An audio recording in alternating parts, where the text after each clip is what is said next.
Bonjour à tous et bienvenue dans un nouvel podcast de la France du foot. Aujourd'hui, je suis en compagnie de Sébastien. Salut Sébastien. Bonjour à vous. Et je suis également en compagnie de Roman. Salut Roman. Salut à tous les gars. Aujourd'hui, nous sommes à 15 jours de la Coupe du Monde. Et aujourd'hui, donc, nous allons parler de l'équipe de France. Et donc aujourd'hui, c'est Roman qui nous a préparé une prise de position. Donc Roman, je te laisse la parole. Merci Pierre. Alors, ma prise de position, elle se fera en 4 points. Alors, le premier point, c'est sur la jeunesse de l'équipe de France. Est-ce que c'est un handicap ou un atout? Alors, 2014, je parle de l'ère des champs, je fais que l'ère des champs. Après, le reste, on s'en moque. Donc, en 2014, on échoue face aux futurs champions du monde. On nous disait, le groupe est encore un peu jeune. Pogba, il était au début de son apogée, Griezmann aussi. Il y avait encore Varane qui était aussi jeune. On avait remis ça sous le compte de la jeunesse. On n'avait rien dit.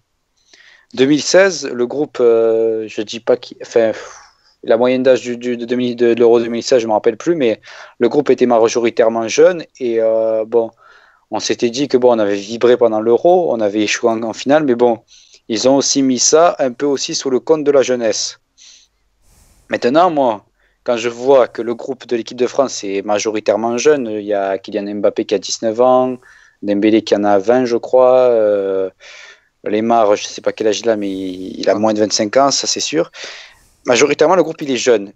Si on se fait éliminer, on dira forcément oui, le groupe est encore jeune, ils auront tout l'avenir devant eux pour en gagner des Coupes du Monde, mais à un moment donné, il ne faudrait pas qu'on ait toujours cette excuse de la jeunesse. Il faudrait que cette jeunesse, elle porte l'équipe de France et qu'elle nous emmène là où on veut, c'est-à-dire vers le titre. Donc moi, j'aimerais que pour une fois, on ait cette jeunesse qui nous aide. Ensuite, deuxième point, l'équipe type. L'équipe type précise, on ne la connaît pas de Didier Deschamps. Ça passait d'un 4-3-3, un 4-4-2, un 4-2-3. On n'a pas d'équipe type précise comme les Espagnols ou comme les. Je ne sais pas qui c'est qui en a une précise. Les Brésiliens. Les Allemands. Voilà tous les favoris. Ils ont une équipe type précise, on sait qui va jouer d'avance. Mais nous, le problème, c'est qu'on ne sait pas qui va jouer d'avance. On ne sait même pas des fois si Griezmann il va être titulaire des fois. Ça, c'est vrai. Non, mais c'est vrai. Non, mais est-ce que franchement, Griezmann dans un 4-3-3, tu vois, c'est pas trop son. Pour moi, Griezmann il jouera forcément. Oui, mais dans un 4-3-3, il est pas. C'est le seul mec où on a des certitudes. Oui. Donc, des vraies certitudes. Après. En fait, c'est le problème, c'est le 4-3-3. Mais on y viendra après parce que pour moi, le 4-3-3, c'est pas le schéma où Griezmann il aime jouer. Mais après, peut-être il jouera. Ensuite, troisième point, sur les cas Mendy et Dembélé. Alors, je tiens juste à dire que je suis très content que Benjamin Mendy ait été pris pour l'équipe de France, même s'il a eu un faible temps de jeu, je ne dis pas. Je suis très content qu'il y soit. Dembélé, pareil. Seulement, est-ce que leur blessure, ça ne va pas leur porter défaut? Est-ce qu'ils risquent pas de faire une rechute ou quoi pendant la Coupe du Monde? Je pense à Dembélé qui a eu une entorse. Je pense qu'il n'aurait pas fallu le faire jouer contre l'Irlande, mais vraiment pas. Je pense qu'au contraire, il faut le préserver au maximum et surtout pas le faire jouer contre les Italiens. Ça serait, je pense, du suicide.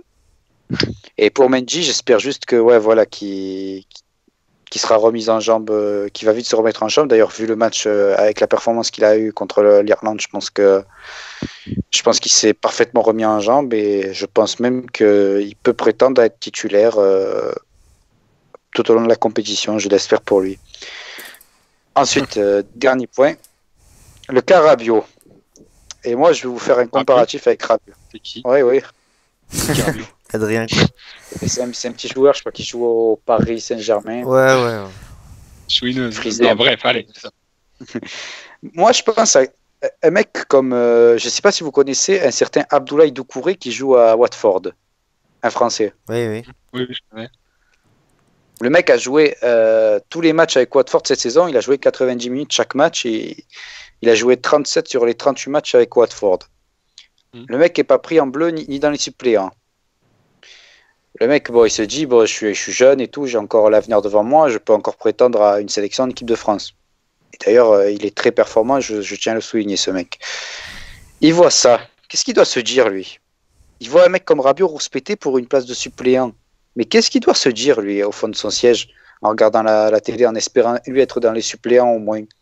Qu'est-ce qu'il doit se dire devant la télé? Voir quelqu'un râler, ne pas avoir les suppléants. Qu'est-ce qu'il doit se dire, ce mec? Ah, c'est rageant, Et oui. voilà.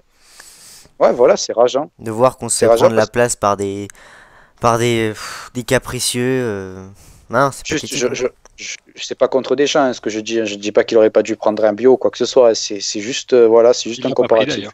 Non, je pense que parce que Deschamps, je pense qu'il avait pas vraiment vu venir le coup du caprice de Rabiot, même si les caprices de Rabiot au PSG, Je connais tous. notamment avec son entourage qui l'aide bien, avec sa mère, etc., qui sont connus au PSG, il avait plutôt fait profil bas depuis le début en équipe de France. Alors après, je connais pas tout ce qui se passe en interne, mais bon, il n'a pas l'air de poser trop de problèmes. Mais là, clairement, oui, il a grillé sa carrière internationale, il a grillé sa réputation auprès des Français. Voilà, donc pour moi c'est une énorme erreur ce qu'il a fait. Enfin, je pense qu'on est tous d'accord là-dessus. Oui. Y a pas de problème. Oui, oui. Il fait ce qu'il veut, hein, Ouais. mais c'est une énorme erreur. Ok. Ouais, moi je suis pas pour forcer les gens. Si t'as pas envie de venir, bah tu viens pas. Ah oui, mais tu Au reviens plus. contraire, voilà.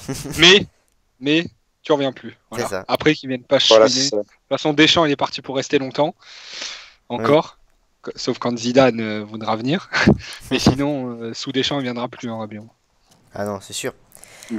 Et donc, on va commencer par débattre de tout ce que tu as dit. Donc, t'as parlé d'abord de la jeunesse. Donc, à chaque fois, les échecs en coupe internationale, on mettait ça sur la jeunesse, etc. Bon, après, là, c'est un jugement des médias, une justification médiatique. Mais est-ce que pour vous, cette année, la jeunesse euh, de l'équipe, qui est plutôt relative, mais va nous desservir, ou au contraire, vous trouvez qu'il y a quand même des joueurs d'expérience dans l'équipe et qu'on peut plus parler d'une équipe jeune quand on parle de l'équipe de France? Sébastien, je te laisse la parole. En fait, le truc, je vais faire peur, mais historiquement, si tu regardes tous les vainqueurs de Coupe du Monde, t'as pas une équipe, comment dire, du style de la nôtre au niveau de l'âge qui a gagné une Coupe du Monde. Genre une équipe jeune qui débarque avec plein de jeunes talents pas confirmés. Parce que clairement, dans cette équipe, qui est confirmé? Bah, il y en a pas Griezmann, mal quand même Giroud, depuis Varane, 2014. Varane, il est jeune, mais il est confirmé. Loris, après un petit Giroud. c'est à peine. Non, deuxième saison, Barça. Ouais, Giroud, mais c'est pas un joueur international. Moi, je l'aime bien, mais c'est pas non plus le crack mondial. Donc, Tu veux dire une dimension, tu veux dire qu'il soit. ouais, qu'ils soient le crack vraiment des mondial. mecs confirmés. Bah, on a quand même Je des reste- joueurs qui jouent dans pas mal de clubs qui sont reconnus. T'as Kanté qui a fait ses preuves, Griezmann qui est une valeur sûre. Pogba, bon, c'est quand il veut, mais il peut hausser son niveau de jeu. On a quand même des certitudes. Après, c'est juste que pour moi, ce qui manque, Neymar, il c'est pas fait forcément qu'il des est- bons joueurs. Ah, tu dis aussi, hein, juste. Non, mais intrinsèquement, on a des très bons joueurs. Niveau des Oui. qualités de jeu, franchement, on a des super joueurs. Ah oui, C'est juste je que dis pas maintenant, contre. c'est au niveau du jeu, c'est au niveau de l'expérience, au niveau de l'expérience, au niveau du fait qu'il n'y ait pas non plus de grands tauliers dans le vestiaire. Alors, on met le chapeau sur Griezmann en disant c'est toi le leader. Sauf que Griezmann, dans certaines interviews, il a dit ouh, j'ai pas très envie qu'on dise que je sois le leader, tout ça. Donc en fait, on sait pas vraiment qui sont les vrais tauliers. Donc, c'est peut-être ça qui manque un petit peu pour moi. Ça fait 4 ans, enfin, je sais pas, moi j'ai du mal à trouver des explications. Comment ça se fait que depuis 4 ans, là, Mhm. on n'arrive pas à former un groupe voilà, qui Régulier. on aurait dû progresser de 2 ans, tous les 2 ans, pour là arriver avec un vrai groupe fort, tu vois. Et Ouais. finalement, on se retrouve avec, il y a des chiffres par rapport à 2016, il y a que 9 ou 13 joueurs qui étaient là en 2016, c'est ça? Ah ouais. Je crois que c'est ça. Ouais.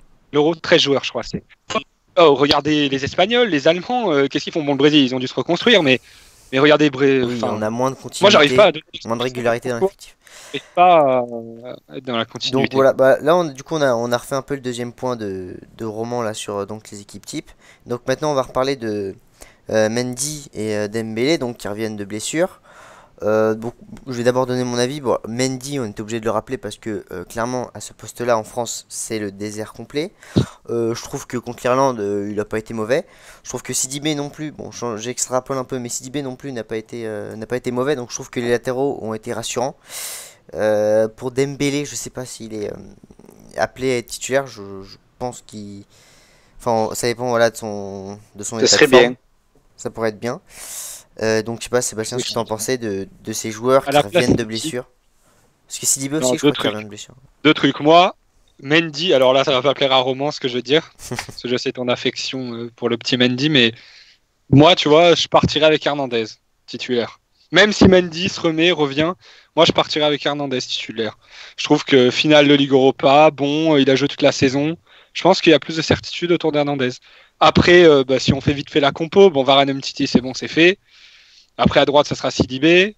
Et après, devant, c'est ce que de vrai, C'est ce que le tu flou. disais, Roman, on sait pas comment on va jouer. C'est le flou, ouais. On sait juste que Griezmann, Mbappé, normalement, ils jouent. Kanté, il va jouer. Ouais. Et après, est-ce que Obligatoire. même des mecs comme Matuidi, on n'est pas sûr qu'ils jouent. C'est pour ça que les matchs Poch, amicaux, ils vont être on n'est pas intéressants. sûr, parce qu'il y a Tolisso. Lemar, qui pour moi avait été énorme et arrivé en force titulaire, c'est même plus sûr qu'il soit titulaire. Fekir comment- aussi, il a vu le Fekir, beau qui arrive match en qu'il a fait. pompe, là. Fekir, C'est ouais, quoi, bon match. le On n'a titulaire pas de certitude, ouais, c'est sûr. Mais pour en revenir à ce que tu disais sur Lucas Hernandez, oui, pourquoi pas. Hein. Je suis pas d'accord avec toi, non, au contraire, Moi, je suis peut-être. pour qu'on teste Parce les que je- deux en match, quoi. Sur des matchs complets. Pour l'avoir vu jouer contre l'OM en finale de l'Europa League, franchement, Lucas Hernandez, j'avais jamais trop vu les matchs de l'Atlético, je vais pas te mentir. Mais quand je l'ai vu jouer, je me suis dit, waouh, franchement, si Deschamps le prend dans les 23, c'est pas une mauvaise idée, hein, c'est une valeur sûre et je veux dire, défensivement, ça passe pas, quoi. Le mec, il est là, quoi. C'est une valeur sûre par rapport Il y à a- le Gadjin, par exemple. C'est pour ça que je dis ça, mais c'est pas mauvais, hein, je dis pas ça négativement. Non, Il non, plutôt je de- sais. Moi, je l'aime bien aussi, Mendy, il est marrant et tout, mais enfin, moi, je partirais avec Hernandez. Non, mais après, c'est en fait Deschamps marche beaucoup sur les joueurs sur qui il a fait confiance sur le long terme. Il est beaucoup. Ouais, c'est vrai. Voilà, bon, la dernière fois il a pris Ben Yedder, mais bon, clairement c'était pour faire plaisir parce qu'on on voyait que c'était pas. Enfin, c'est pas comme ça que Deschamps marche.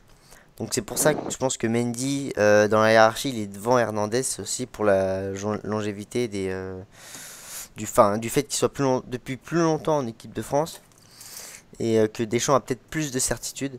Mais bon, après moi je fais quand même confiance à Deschamps qui quand même assiste et dirige les entraînements, donc quand même il voit les joueurs qui sont en forme, qui sont pas en forme. Si Mendy il est cramé, il le fera pas jouer, enfin je pense pas. S'il voit que Hernandez aux entraînements il défonce Mendy, il va faire jouer Hernandez, et heureusement. Mais donc je pense que sur ce genre de dossier-là, on peut lui faire confiance. Et donc voilà, donc match amical vendredi contre l'Italie. Donc on verra les. Moi, perso, Il y a 2 je- jours, si- si- c'est-à-dire. si je- Vas-y, allez-y. Non, vas-y. Oh, vas-y. Non, je voulais dire que devant, franchement, si j'avais une petite idée pour l'attaque, enfin le milieu et l'attaque de l'équipe de France, bon, défensivement, ça reste pareil. Qu'est-ce que vous penserez si on mettait au milieu de terrain Kanté Pogba, Griezmann en soutien de l'attaquant qui serait Mbappé, Dembélé Lemar sur les ailes? Hmm. Si Pogba arrive à faire un travail défensif, oui. Mais il faut qu'il. Ouais, ça serait le kiff, mais j'y crois pas. Je- Ah, toi, tu Faut- voudrais faut- pas Fekir ou. Je sais pas, Fekir, on n'a pas beaucoup Ouais. de certitude avec lui en équipe de France sur match Voilà. international. Bon, même s'ils ont fait des. Avec Lyon, il a fait des demi-finales, quarts de finale, des matchs de Ligue des Champions quand même. On a vu que dans les grands matchs, il était présent. En match international, on sait pas trop. Et dans la logique Ouais, de Deschamps, encore une fois, je pense pas qu'il va faire jouer Fekir. Enfin, Fekir va faire des fins de match. Ouais, pense ouais, que ce serait moi non plus, Bon, mais 12e homme. ça serait qui le troisième mec de l'attaque, tu vois, après Griezmann, Mbappé. Pour moi, c'est Griezmann, Mbappé Si on joue en et 4-3-3. Dembélé. Dembélé, s'il est remis, ce sera Ah, Dembélé, Dembélé, je ouais. pense. Je pense que ce sera Dembélé s'il est remis. Voilà. Donc, et après, Giroud, je pense que la bonne idée, ce serait de le faire plutôt rentrer les 30 dernières fin, minutes si tu galères. Parce que quand on voit ce qu'il faisait à Arsenal et même maintenant à Chelsea quand il rentre en fin de match et qu'il te change un match, enfin il a fait ça tellement de fois avec Arsenal, enfin, il a fait des trucs exceptionnels avec Arsenal quand il rentrait à la fin, il plantait ses buts. Et je pense que c'est parfait pour débloquer un match, donc plutôt le faire rentrer à la fin. Voilà, donc je sais pas si vous avez d'autres propositions qu'on pourrait faire, mais je pense qu'on Bon, peut finir la. Pour le finir, podcast moi je là-dessus. pense que Deschamps, de toute façon, face au petit, je pense qu'il va jouer le 4-4-2 qu'on a préparé là avec peut-être Lemar ou Dembélé, Mbappé, enfin il va mettre l'artillerie lourde. Et face au gros, ça va être 4-3-3, et comme on va jouer en contre, je vois bien Dembélé, Mbappé et Griezmann. Ça serait, avec Matuidi, Kanté, Pogba. Je vois bien ça. Ou Tolisso. Moi, je préfère Tolisso à Pogba. Bah, Tolisso Pogba, pourquoi pas, en équipe de France quand même. Et je trouve qu'il a pas mal confirmé. Donc peut-être que dans les yeux de Deschamps, là, dans l'esprit de Deschamps, il a quand même gagné des points petit à petit. Que ce serait peut-être pas étonnant de le voir. Enfin, dans l'esprit de Deschamps. Donc voilà. Donc on va terminer l'émission là-dessus. Donc je vous dis à la prochaine les gars pour une prochaine émission sur la chaîne de la France. Salut les gars. À la prochaine, allez les bleus. Ciao.